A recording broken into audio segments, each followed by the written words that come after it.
They say clarity often comes not in comfort, but in collapse. When your world cracks open, sometimes that's when you finally see it for what it really was, an illusion held together by habit, hope, and silence. Pregnant wife disappears after seeing lover in her bed, but leaves behind a USB stick. The late afternoon sun streamed through the floor-to-ceiling windows of their Seattle penthouse, casting long shadows across the pristine hardwood floors. Lena Marie Callahan stepped out of the elevator, her hazel eyes tired from a long day at work. She hadn't planned on coming home early, but a canceled meeting had given her an unexpected reprieve. Her cashmere sweater felt soft against her skin as she quietly placed her designer bag on the marble counter. Another gift from Trevor, who insisted his wife should always look the part of a successful architect's spouse. Something felt off. The air held an unfamiliar tension, like the atmosphere before a storm. A man's dress shoe lay carelessly tossed near the hallway. Trevor was usually meticulous about their placement in the closet. Her thumb instinctively brushed against her fingertips, a nervous habit she'd never managed to break. Then she heard it, a muffled laugh from their bedroom, distinctly feminine, followed by the low rumble of Trevor's voice. The sound pierced through her chest like an icy blade. Lena's feet moved of their own accord, carrying her down the hallway. Each step felt like walking through deep water, her body moving in slow motion while her mind raced ahead. The bedroom door stood slightly ajar, early evening light spilling through the crack. She didn't slam the door open, didn't scream, didn't make a scene. Instead, she stood there taking in the sight of her husband of 7 years entangled with another woman in their bed. The same bed where they'd planned their future, where they'd whispered dreams of the family they'd build together. Trevor noticed her first, his blue eyes widened, that practiced charm instantly morphing into panic. He reached for his expensive watch, a telltale gesture she'd seen countless times when he'd lied about working late. "Lena, I can explain." She turned away before he could finish, her movements precise and controlled. The hardwood floors creaked beneath her feet as she walked to their shared home office. With steady hands, she retrieved her journal from the bottom drawer of her desk and the small USB drive she'd hidden behind it years ago. A digital archive of financial records, recorded conversations, and documents that had made her uncomfortable enough to save, but too afraid to confront. From their bedroom came the sounds of hurried movement, clothes being gathered, Trevor's voice growing more insistent. "Lena, wait, let's talk about this." She grabbed her backup laptop bag from under her desk, stuffed in a few essentials from her drawer, and walked out. No dramatic exit, no tears, not yet. Every step away from the apartment felt like a silent scream, a final goodbye to the woman she used to be. The kitchen where they used to cook late dinners, the photos lining the hallway. Everything familiar suddenly felt foreign, like a movie set she no longer belonged to. She didn't look back, not because she wasn't tempted, but because she knew if she did, she might break, and breaking wasn't an option. The weight of the USB drive in her pocket anchored her to reality as the elevator doors closed on Trevor's approaching figure in the lobby. Howard, the elderly doorman who'd watched her walk through these doors countless times with a smile, took one look at her face and wordlessly hailed a taxi. His weathered hand squeezed her shoulder gently as she passed. It wasn't until the taxi turned the corner, leaving behind the gleaming glass tower she'd called home, that Lena allowed her hand to rest on her still flat stomach. She was 4 weeks pregnant, a secret she'd planned to share with Trevor over a romantic dinner that weekend. The taxi driver glanced at her in the rearview mirror. "Where to, ma'am?" Lena closed her eyes, her thumb brushing against her fingertips one last time. When she opened them, there was steel in her hazel gaze. "Union Station, please." As Seattle's skyline receded behind her, Lena pulled out her journal, her constant companion through 7 years of marriage. Its pages held the story of a love she thought would last forever, now ending not with a bang, but with quiet dignity. She opened to a fresh page and wrote a single line. "Today, I choose myself." The tears would come later, in the quiet darkness of a train headed south, but for now she held on to the strange calm that comes with absolute clarity. She had no idea where she would end up, but she knew with certainty what she was leaving behind. A beautiful cage made of glass and lies, where she'd slowly been losing herself, piece by piece. Her phone buzzed repeatedly in her bag, Trevor's name flashing on the screen.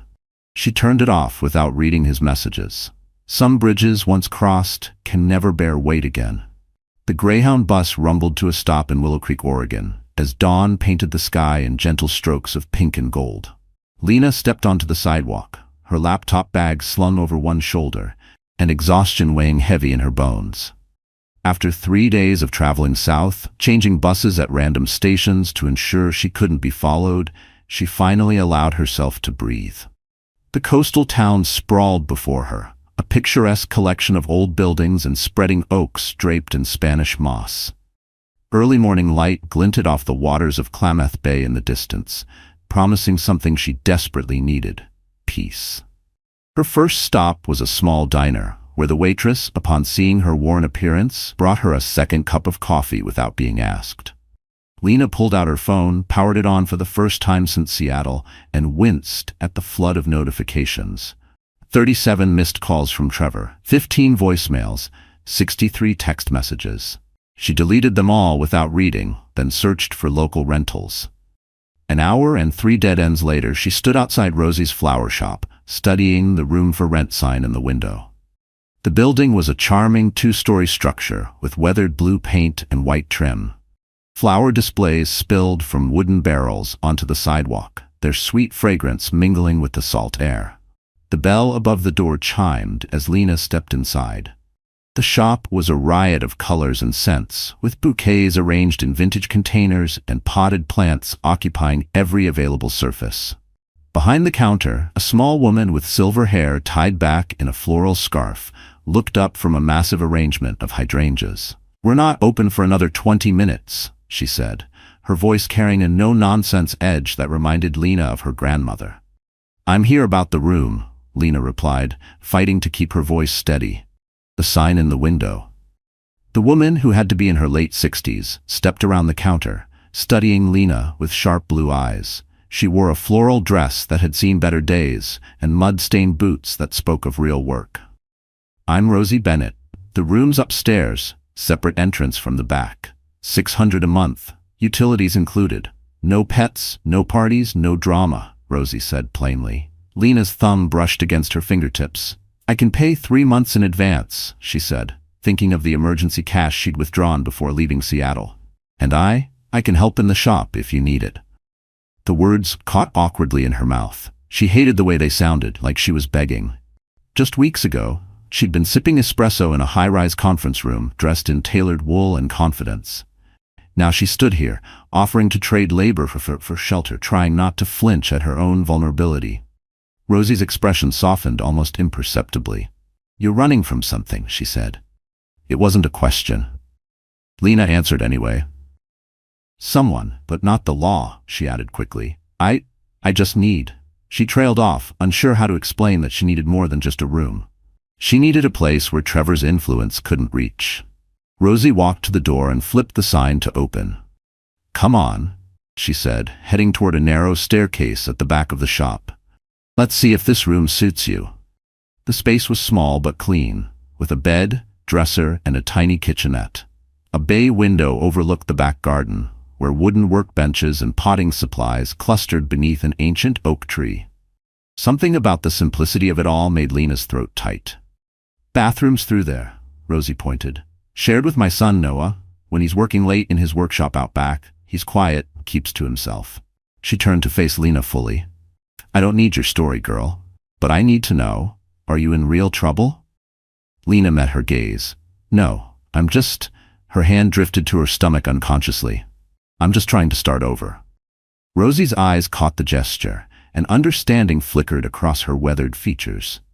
She nodded once, decisively. "Rent's due on the 1st. Shop opens at 7, closes at 6. If you're serious about helping, we'll work something out." She headed for the stairs, then paused. "And we'll need to get you some proper work clothes. Those fancy jeans won't last a day in the garden." After Rosie left, Lena sat on the bed, letting her fingers trail over the simple patchwork quilt. Outside, a wind chime tinkled softly, and somewhere below, she could hear Rosie talking to her flowers as she worked. For the first time since leaving Seattle, she felt the hard knot in her chest begin to loosen. She pulled out her journal and wrote, "Maybe sometimes you have to let everything fall apart to see who you really are beneath the pieces." Dawn broke over Willow Creek with the sound of someone whistling an old Sinatra tune. Lena woke to the gentle melody drifting through her open window, accompanied by the rhythmic sound of tools against wood. Her first week in the flower shop had taught her this was Noah's morning ritual. Early work in his workshop before the heat of the day set in. She dressed in her new, proper work clothes. Denim overalls Rosie had insisted on buying, a soft cotton t-shirt, and sturdy boots that still felt foreign on her feet. Her reflection in the small mirror above the dresser showed someone she'd barely recognized. Gone were the designer clothes and carefully styled hair. Instead, she pulled her dark waves into a messy bun, wondering if this simpler version of herself had been hiding underneath all along. The morning sickness hit as she descended the back stairs, forcing her to grip the railing until the wave passed. At 6 weeks pregnant, her secret was still safe, though Rosie's knowing glances suggested the older woman had figured it out. The smell of flowers that once delighted her now occasionally made her stomach turn, an ironic twist given her new workplace. "Morning," a quiet voice called as she stepped into the garden. Noah Bennett stood at his workbench, surrounded by pieces of what looked like an old display cabinet. He was tall and lean, with sawdust coating his gray t-shirt and work jeans. His green-gray eyes met hers briefly before returning to his work. She'd noticed he rarely held eye contact for long. "Good morning," she replied, heading toward the shop's back entrance. "That's the way you look tonight, isn't it? What you were whistling?" A slight smile tugged at his lips as he nodded, focused on measuring a piece of wood. "Dad's favorite. Used to play it every Sunday morning." His voice carried a hint of something complicated when he mentioned his father, but he didn't elaborate. Inside the shop, Rosie was already arranging flowers for the day's orders. "There you are," she said, not looking up from a bouquet of lilies. "Delivery van's broken down. Noah's fixing it, but we've got 3 arrangements that need to go out this morning. I can take them," Lena offered, then hesitated, "though I don't know my way around town yet." "Noah," Rosie called out, "come show Lena the delivery routes before you get lost in that cabinet." Her son appeared in the doorway, wiping his hands on a rag. "Now, unless you want me sending her to Coos Bay by accident," Rosie added dryly. The next hour passed with Noah driving Lena around Willow Creek in his old pickup truck, pointing out landmarks and shortcuts. He was surprisingly knowledgeable about the town's history, though he shared it in brief, quiet sentences, rather than long explanations. When they passed the local clinic, he mentioned almost casually, "Good doctors there. My mom swears by Dr. Patterson." His eyes flickered to her midsection so quickly she almost missed it. Back at the shop, Lena loaded the arrangements into her car, a used Honda she'd bought with cash from a local dealer, determined to leave no paper trail. As she secured the last vase, Noah approached with a small paper bag. "Ginger candies," he explained, setting the bag on her passenger seat. "Mom used to swear by them when, well, they help with nausea." He turned and walked back to his workshop before she could respond, the tips of his ears slightly red. The deliveries took her through neighborhoods of historic homes, with sweeping porches and gardens bursting with azaleas.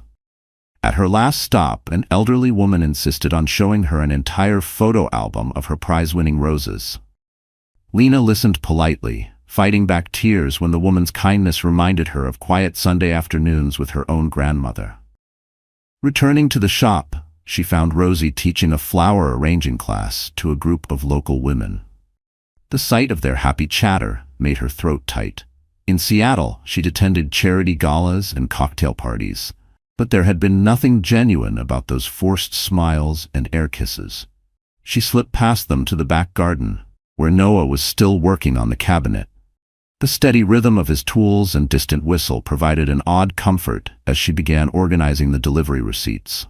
A breeze carried the scent of jasmine from Rosie's prized vine, and for a moment, the nausea subsided. That evening she wrote in her journal, There's something beautiful about places where people don't expect you to be anything but who you are. Maybe that's what healing looks like, learning to grow in new soil, even when your roots are still tender. 3 weeks into her new life, Lena was arranging sunflowers when she saw him, a man in an expensive suit, so out of place on Willow Creek's casual streets that he might as well have been wearing a neon sign. He wasn't Trevor. This man was shorter, darker, but she recognized the type. A private investigator, most likely hired to track her down. Her hands trembled slightly as she positioned the last flower, her thumb brushing against her fingertips. She felt her heart thudding in her chest, not loud but deep, like a drum warning of a coming storm. Her breath came shallow as her mind raced to every worst-case scenario she had imagined late at night. The life she'd started to build here suddenly felt fragile, like glass resting too close to the edge of a table. The man passed the shop window slowly, his eyes scanning the interior with practiced casualness. Rosie, who had been pricing potted orchids nearby, moved to stand beside Lena, effectively blocking her from view. "Friend of yours?" Rosie asked quietly, her voice carrying an edge of steel. "Not exactly." Lena's voice was barely a whisper. At nearly 10 weeks pregnant, her slight bump was hidden by her work apron, but her heart raced thinking about what Trevor would do when he discovered her condition. Rosie's weathered hands continued working with the orchids. "Noah?" she called out, her voice steady. "Would you help Lena take these arrangements to the cooler in the back?" Noah appeared from his workshop, reading the tension in the room instantly. Without a word, he gathered an armful of arrangements and guided Lena toward the back room. As they passed through the storage area, Lena caught a glimpse of the man through the side window, now speaking into his phone. She didn't hear the words, but she didn't need to.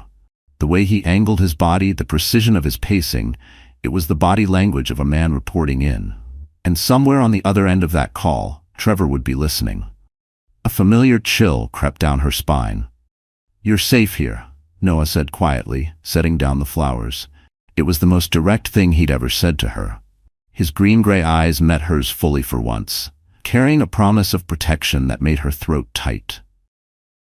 Later that afternoon, Rosie closed the shop early, something Lena had never seen her do before. "Family meeting," she announced, leading them to her small apartment above the shop's main floor. The space was cozy and lived in, with mismatched furniture and walls covered in old photographs. "Time you told us what we're dealing with," Rosie said, setting 3 mugs of tea on the coffee table. "Not everything," she added, seeing Lena's panicked expression. "Just what we need to know to help." Lena wrapped her hands around the warm mug, breathing in the calming scent of chamomile. "My husband, ex-husband, he's a controlling man, wealthy, connected." She paused, gathering her courage. "I left him when I found out he was unfaithful. But it's more complicated than that." Her voice faltered. "I'm carrying his child, and I have evidence of his financial misconduct, things that could damage his reputation, his career." Noah, who had been leaning against the doorframe, straightened. "He's looking for both you and the evidence." Lena nodded. "The investigator today, he won't be the last. Trevor doesn't handle losing control well, of anything." Rosie set her mug down with a decisive clink. "Well, he's lost control of this one. Noah, we're implementing the Henderson protocol." Noah nodded, a hint of a smile touching his lips. Lena looked between them, confused. "Mrs. Henderson was a friend who needed to disappear from an abusive husband back in '82, Rosie explained. "We learned a few tricks then. First, you'll move into the apartment behind my kitchen. No one knows about it. It was my mother's sewing room. The room upstairs becomes storage. As far as anyone knows." "I can't impose," Lena started, but Rosie waved her objection away. "Second," she continued, "you'll need a different look when you go into town. Nothing dramatic, just enough to confuse casual observers. And Noah will drive you to your doctor's appointments in Coos Bay, harder to track than local visits." Noah pushed off from the doorframe. "I'll reinforce the back entrance and install better locks tonight." That evening, as Noah worked on the security upgrades, Lena helped Rosie move her belongings into the hidden apartment. The space was smaller than her rented room, but felt infinitely safer. Rosie had already stocked the mini fridge with ginger ale and crackers for her morning sickness. "Why are you both doing this? For me?" Lena asked, organizing her few possessions in the tiny dresser. Rosie paused in her task of hanging curtains. Because 20 years ago, someone did it for me. And because you remind me of myself back then. Scared, but standing your ground anyway. She turned to face Lena fully. People like your ex-husband, they take and take until you've got nothing left. But sometimes, finding your strength means finding your people first.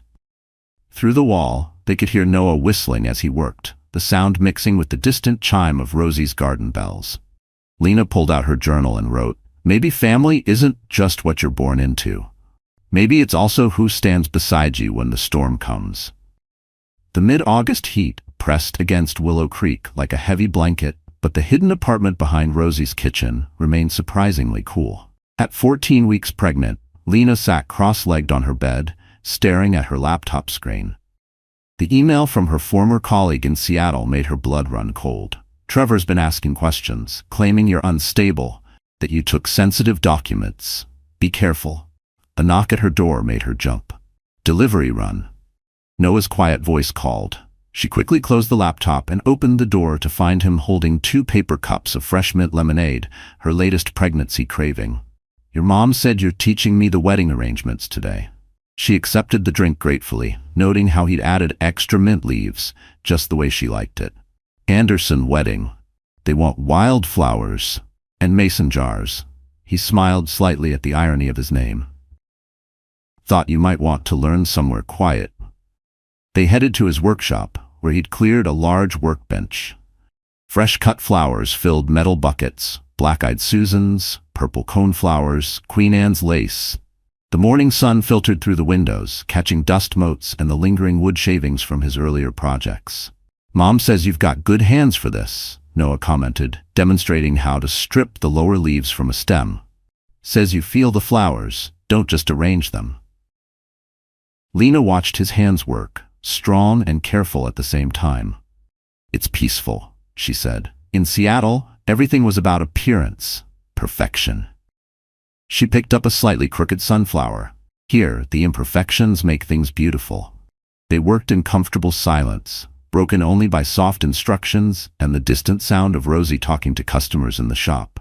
Noah showed her how to create a loose, natural arrangement, his hands occasionally guiding hers to adjust a stem or angle. "My father hated flowers," he said suddenly, focusing intently on a stubborn piece of twine. "Said they were a waste of time and money. Called the shop Mom's silly little hobby, even though it put me through college." Lena's hands stilled. "Is that why you stayed? To help your mom?" "Partly." He met her eyes briefly. "Also because here, I can build things, fix things, make something beautiful out of raw materials. In the corporate world," he shrugged, "too many people like your ex-husband." The mention of Trevor made her thumb brush against her fingertips. Noah noticed. "He can't reach you here," he said firmly. "We've got cameras installed, security lights. Mom's got half the town watching for strangers. And I—" He trailed off, color rising in his neck. "And you," she prompted softly. "I'm here, whatever you need." Lena looked away for a second, the warmth in his voice both comforting and terrifying. Part of her wanted to believe it, that someone like him could see her, broken pieces and all, and still choose to stay. But another part, the scarred part, whispered that maybe this kindness had an expiration date, that maybe love, for people like her, came with conditions. The simple sincerity in his voice made her eyes sting. Before she could respond, Rosie's urgent voice carried from the shop. "Noah, get in here." They hurried inside to find Rosie at the computer, her face tight with concern. "That Seattle law firm's been calling local businesses, asking about new residents. They're getting closer." Lena's hands went protectively to her growing bump. "I should leave. I'm putting you all at risk." "No," Noah and Rosie said simultaneously. Rosie turned from the computer. "Running's exactly what he wants. Makes you look unstable, like he's been telling people." She eyed the USB drive Lena wore on a chain around her neck. "Time to stop hiding and start fighting." "I know a good lawyer in Coos Bay," Noah added. "Carmen Rivera, specializes in cases like yours. Let me make a call." That evening, after the shop closed, Noah found Lena in the garden writing in her journal. Without a word, he sat beside her on the old wooden bench, their shoulders barely touching. Above them, the first stars appeared in the darkening sky. "What are you writing?" he asked softly. She looked at the page, at the words she had just written. "There's a difference between running away and moving forward. Running is what you do when you're afraid. Moving forward is what you do when you're brave enough to imagine a different life."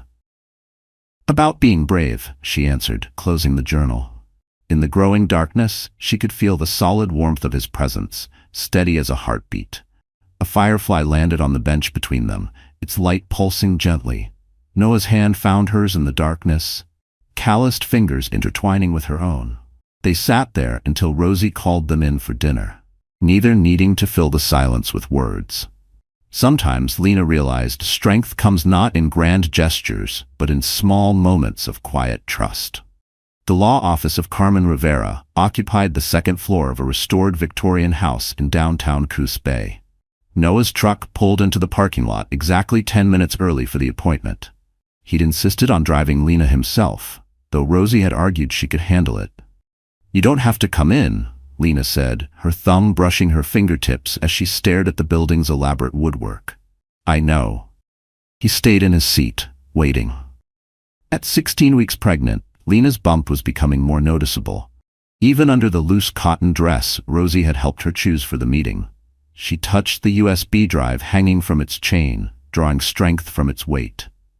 Inside, Carmen Rivera's office smelled of coffee and old books.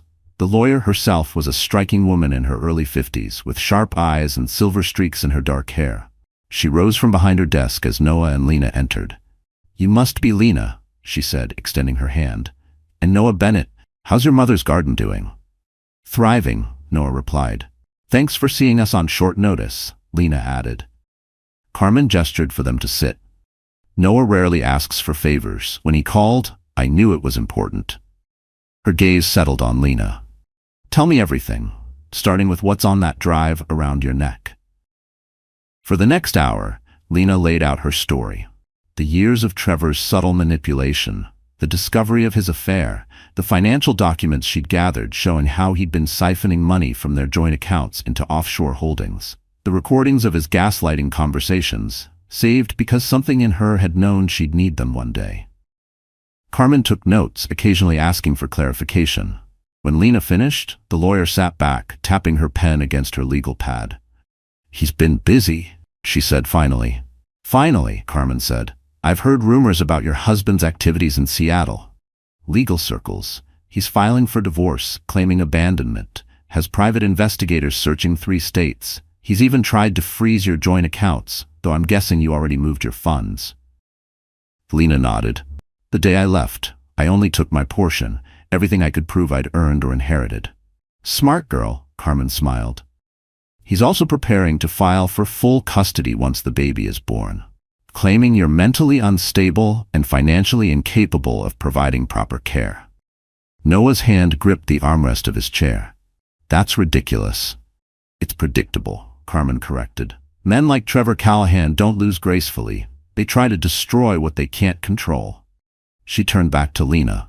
"But you've given me exactly what we need to fight back. Those financial records, they're not just evidence of his manipulation. They're proof of tax evasion and fraud." Lena's breath caught. "I never wanted to ruin him. I just wanted to be free." "Sometimes freedom comes at a price," Carmen said gently. "And sometimes that price should be paid by those who tried to cage you." She pulled out a fresh legal pad. "Here's what we're going to do. First, we file a countersuit for divorce on grounds of adultery and emotional abuse. Then we use these financial records as leverage, not to ruin him, but to ensure he backs off completely." "Will it work?" Noah asked. Carmen's smile turned sharp. "Men like Trevor care about 2 things, their money and their reputation. Threaten both, and they usually come to heel." She began writing rapidly. "I'll need you to document everything from now on, every call, every attempt at contact. And Lena, you need to see a therapist." "I'm not," Lena started to protest. "Not because you need it, though trauma counseling wouldn't hurt, but because we need to establish that you're stable, responsible, and actively working to ensure your and your child's well-being."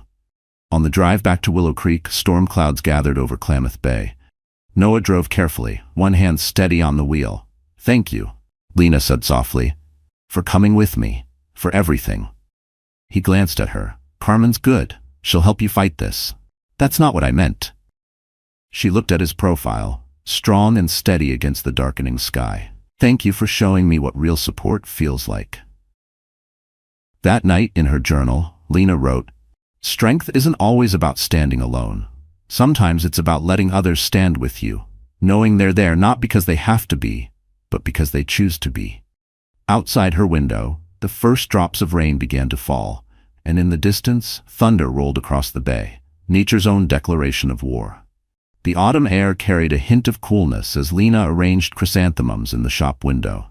At 20 weeks pregnant, her bump was now pronounced enough that Rosie had taken to leaving comfortable chairs in strategic locations around the store.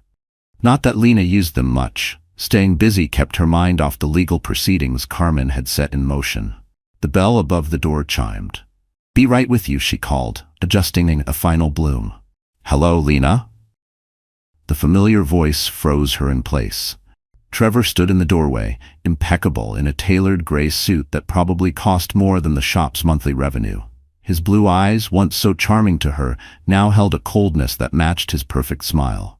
"You're looking well," he said smoothly, taking a step forward.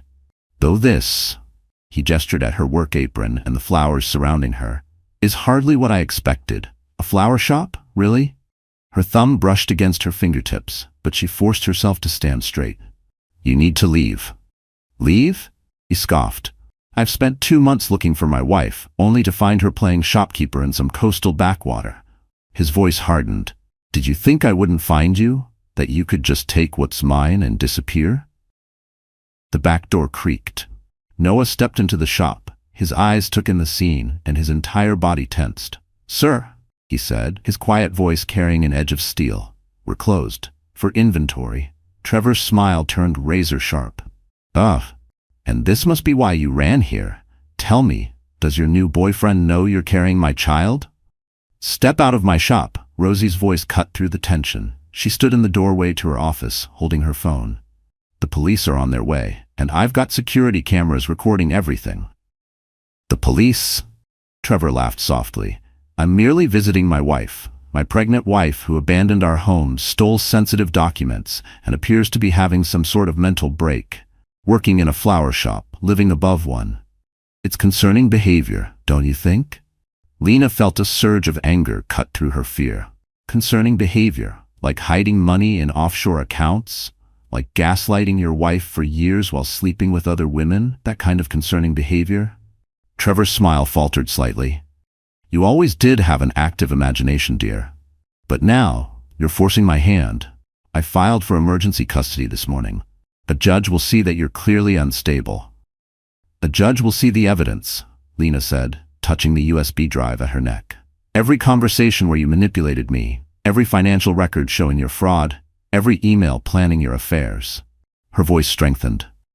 "I kept it all, Trevor, because some part of me always knew who you really were." Police sirens wailed in the distance. Trevor's perfect facade cracked for just a moment, showing the rage beneath. "This isn't over," he said softly.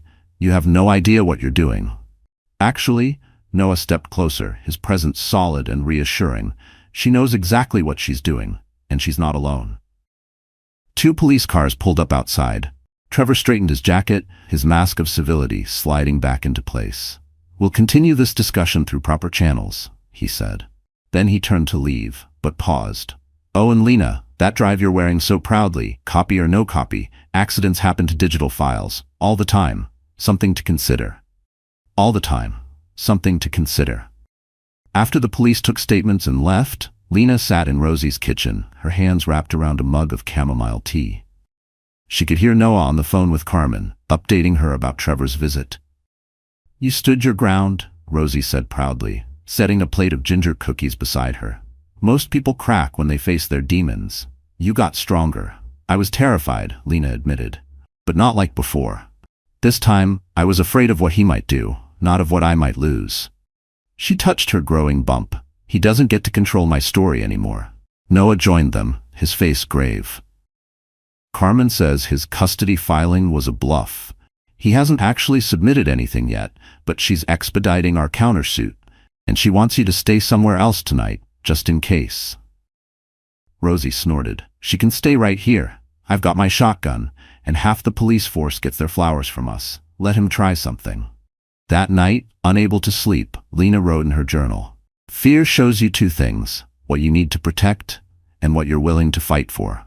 Today, I learned I'm ready to fight for both. But long after she closed the journal, her eyes remained open in the dark. The house was quiet, but her thoughts raced. Her body felt heavy, like her skin no longer fit right. Not with fear, she knew what that felt like, but with something deeper, like standing on the edge of a cliff, breathless, because she had finally said no and meant it, and the world hadn't ended. Still, she couldn't quiet the whisper in her head. What if this child grows up and asks why everything was so hard? Why they didn't have a father like other kids? Would she be enough? Would love and safety and strength be enough to fill the gaps left behind by betrayal?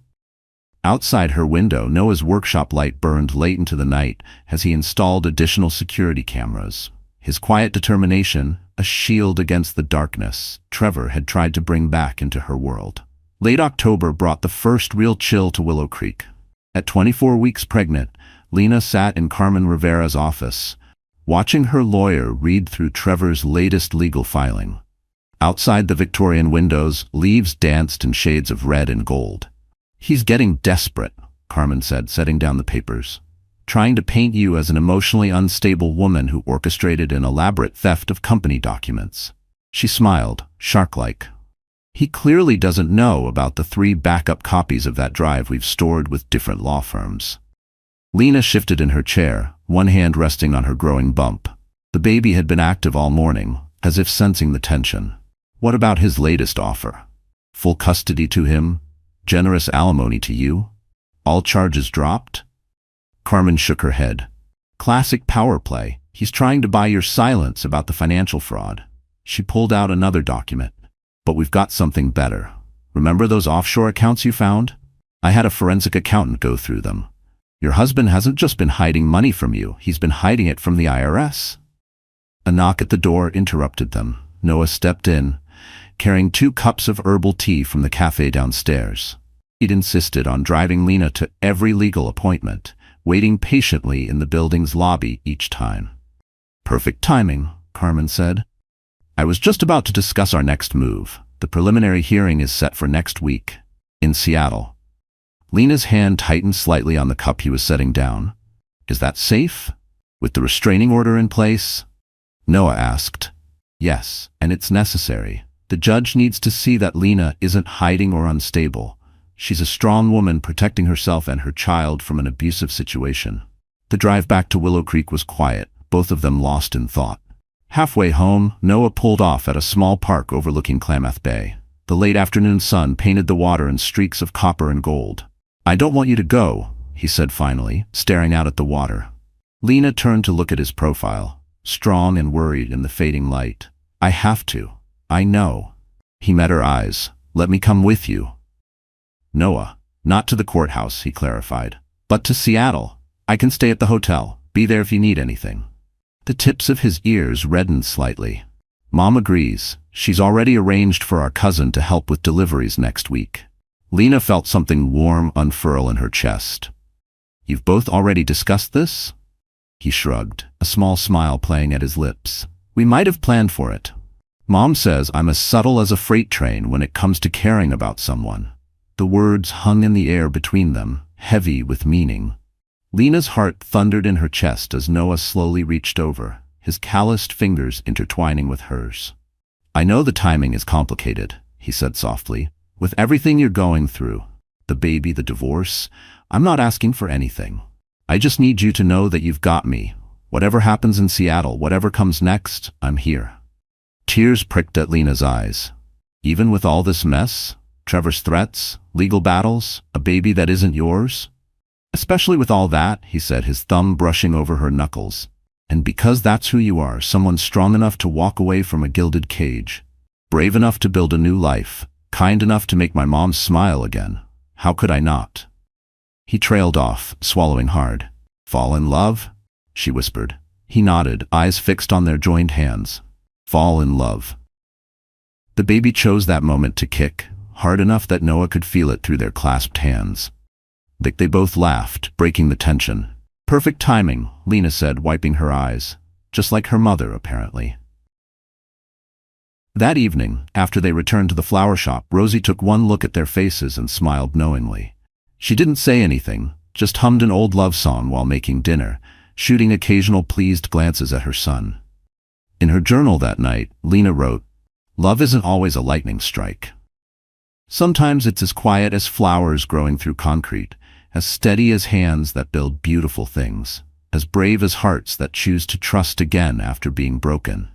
She touched the USB drive at her neck, thinking of the battle ahead in Seattle. But for the first time she wasn't afraid. She felt rooted, not in place but in people, in belief, in love that asked nothing but gave everything. And when she looked down at her belly, she knew her child would grow up knowing exactly what real safety felt like. She had something Trevor had never given her. People who loved her, not for what she could be molded into, but for exactly who she was. Seattle in November felt colder than Lena remembered. The courthouse loomed before her, its stone facade a stark contrast to the warm wooden walls of the flower shop she now called home. She now called home at 28 weeks pregnant. She stood straighter than she had during her entire marriage, wearing a simple but elegant maternity dress that Rosie had helped her choose. "Ready?" Carmen asked, briefcase in hand. Lena touched the USB drive at her neck one last time before tucking it safely away. "Ready." The courtroom was already full when they entered. Trevor sat at the opposing table, immaculate in an expensive suit, his lawyer whispering urgently in his ear. He looked up as Lena walked in, his practiced smile faltering slightly at her calm demeanor. Judge Eleanor Winters, a stern-faced woman in her 60s, called the hearing to order. Trevor's lawyer spoke first, painting a picture of a mentally unstable woman who had fled with company documents, abandoning her loving husband in a fit of paranoid delusion. When Carmen stood to present their case, she didn't immediately speak. Instead, she played an audio recording. Trevor's voice, cold and calculating, threatening Lena during his visit to the flower shop. "Your Honor," Carmen said, "this isn't a case of mental instability. This is about a woman who gathered evidence of her husband's financial fraud and emotional abuse, who protected herself and her unborn child from a man who sees them as property to be controlled." She held up a thick folder. "We have documentation of Mr. Callahan's offshore accounts, his tax evasion schemes, and his systematic emotional abuse." Trevor's lawyer jumped up. "These are baseless accusations." "If they're baseless," Carmen interrupted smoothly, "then your client won't mind us sharing these documents with the IRS and SEC." She turned to Trevor. "After all, if there's nothing to hide." Lena watched as Trevor's perfect facade cracked. His hand went to his watch, adjusting it compulsively, his tell when lying, one she'd documented in her journal countless times. "Your Honor," he said, standing abruptly, "may I request a brief recess to confer with my counsel?" Judge Winters peered at him over her glasses. "Granted. 15 minutes." In the courthouse hallway, Lena stood by a window, watching snow begin to fall. She could feel Trevor's eyes on her from across the corridor, where he argued intensely with his lawyer. "Lena." She turned. Trevor had approached silently, his face a mask of contrition. "Can we talk, just for a moment?" Before she could respond, a quiet voice came from behind her. "That would violate the restraining order." Noah stood there, his solid presence a shield between her and Trevor. He looked strange in a suit, but his eyes held the same steady strength she'd come to rely on. Trevor's fake smile turned cold. "Ah, the gardener. Tell me, does it bother you, raising another man's child? Or is playing hero to a damsel in distress worth it?" "The only person playing here is you," Noah replied calmly, "and your time's up." Carmen appeared with a court officer. "Mr. Callahan, step away from my client, now." When the hearing resumed, Trevor's lawyer requested a brief consultation with the judge and Carmen. After several tense minutes, Carmen returned to their table. "He's offering a deal," she whispered. "Full custody to you, no contact, clean divorce. In exchange, the financial documents stay private." Lena looked at Trevor, seeing him clearly for the first time, not as the powerful man who had controlled her life, but as someone small, desperate to protect his image. "Add a restraining order," she said firmly. "Permanent, and he admits to the abuse, on record."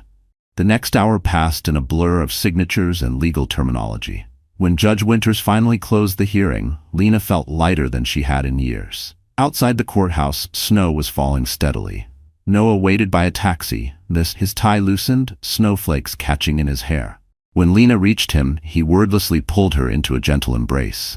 "Let's go home," he murmured into her hair.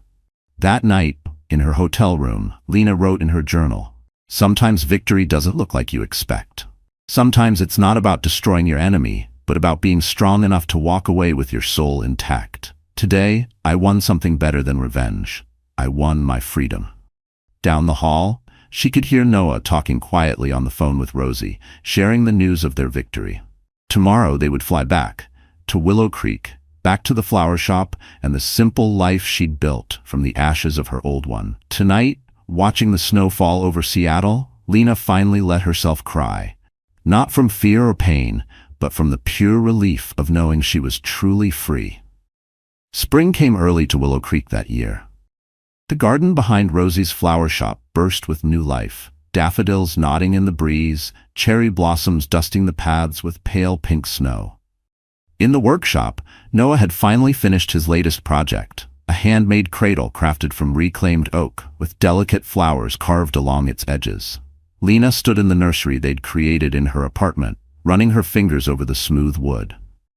At 38 weeks pregnant, she felt like a garden about to bloom. The room around her told the story of her transformation, no longer hidden away, but flourishing in the open.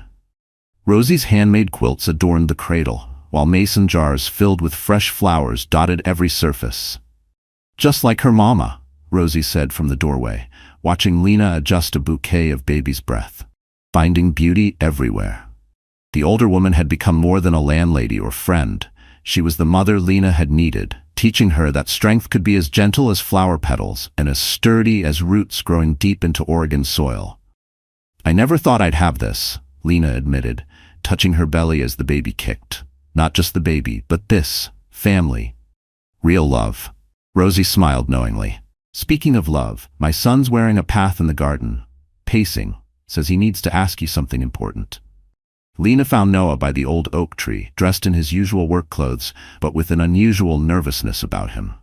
The evening light caught the silver threads in his hair, and his workshop clothes were freshly changed, a detail that made her smile. "I had a whole speech planned," Noah said when she approached, "about how you taught me what real courage looks like, how watching you bloom here made me fall in love, not just with who you are, but with who you helped me become." He took her hands in his. "But standing here now, I just want to ask, will you marry me? Not right away, whenever you're ready. I just know I want to build a life with you, both of you." Tears spilled down Lena's cheeks as she nodded. "Yes," she whispered, "yes." The kiss they shared was witnessed only by the flowers and Rosie, who watched from her kitchen window with satisfied tears in her eyes. 2 weeks later, Lena went into labor, during the morning flower deliveries. By sunset, Lucy Rose Callahan entered the world with a cry as strong as her mother's spirit. She had Lena's hazel eyes and dark hair, but more importantly, she had something Lena had once feared impossible, a family built on love, rather than obligation. Noah was there through it all, his quiet strength never wavering. When he held Lucy for the first time, his green-gray eyes filled with tears. "She's perfect," he whispered, "and just like her mother." 1 month after Lucy's birth, on a warm spring evening, Lena sat in the garden writing in her journal. The USB drive that had once held her freedom now hung retired on her jewelry stand, a reminder of battles won and strength discovered. Lucy slept peacefully in her cradle nearby, while Noah worked on a new project, a garden arch for their upcoming wedding. The sound of his quiet whistling mixed with the chime of garden bells and Rosie's voice talking to her flowers. These were the sounds of home, Lena realized. Not the elegant silence of her Seattle penthouse, but the living, breathing rhythm of love in bloom. She looked at her last journal entry. "Life, like a garden, doesn't bloom all at once. It grows in seasons, through storms and sunshine, through frost and thaw. Sometimes, you have to let go of carefully tended dreams to allow wildflowers to grow in their place. Sometimes the most beautiful gardens spring from the soil of broken things. Today, I am not just surviving, I am flourishing.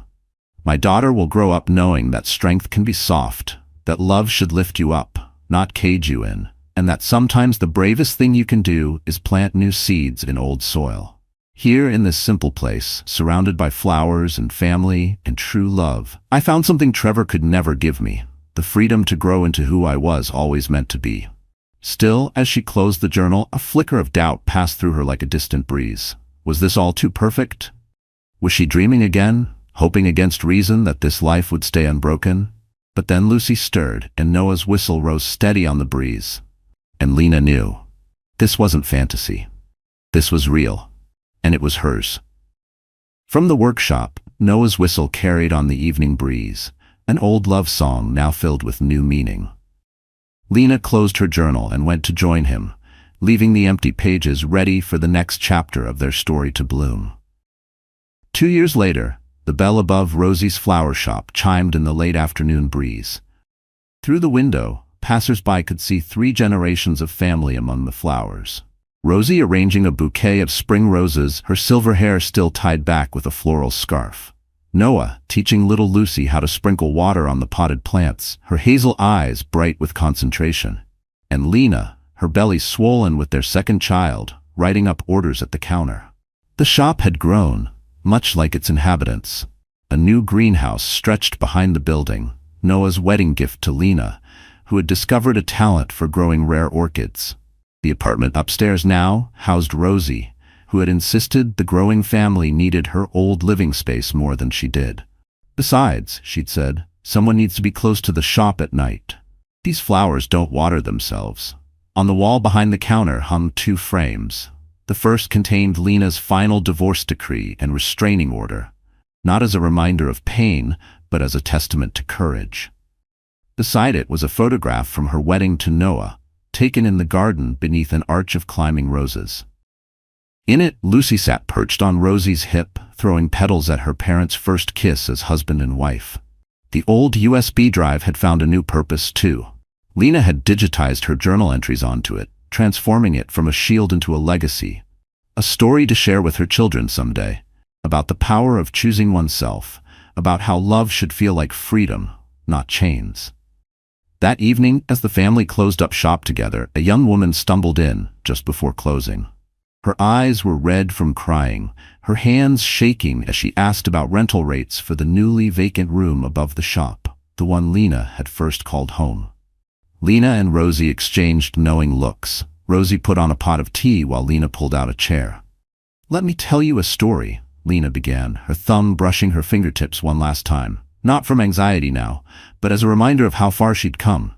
It's about a garden that grew from broken ground.